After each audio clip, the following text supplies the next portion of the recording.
If your Dyson V10 has stopped working and you need a new motor, then you can buy the complete body and Cyclone from Dyson for about £120. But today I'm going to show you how to fit just the body with the motor inside.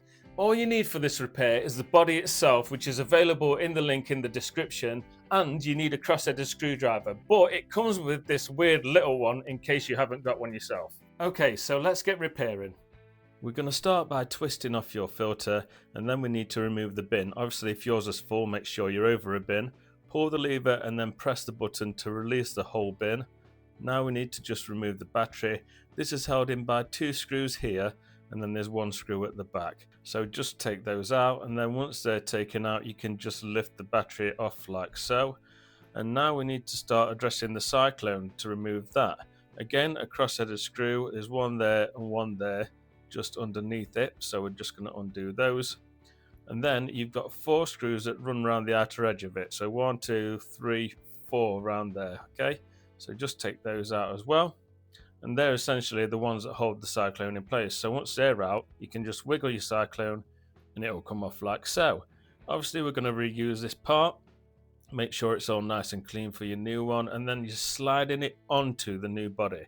There should be no gaps at all around here. If there are any gaps, it means this part isn't sat properly. You need to slide it into there again, okay, if there's any gaps at all. Otherwise, it's going to affect the way your bin goes on and off and stuff. Put the screws back in. Obviously, the 2 I've just done, and then the 4 around there. And now we're going to put the battery back on. That's held in by 3 screws, so it just push fits in like so. And then I'm going to show you these screws as well, because they go in at an angle like so, okay? Not flat to the battery, kind of parallel with the handle. So make sure they're at an angle when you're putting them in. And then there's that one round the back to do up as well. And that's your battery secured. So next we're going to move on to the bin. That just slides onto the bin runner, okay?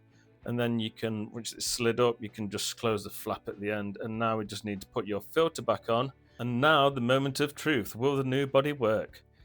Yes, it's working perfectly. I'd be shocked if it didn't. I hope you found this video helpful. Please don't forget to like it and drop me a thank you in the comments. This next video is showing you how to replace just the trigger part if that's the problem with yours. And then the top one above it is if you've completed your repair and you want to get your bin looking nice and clear again.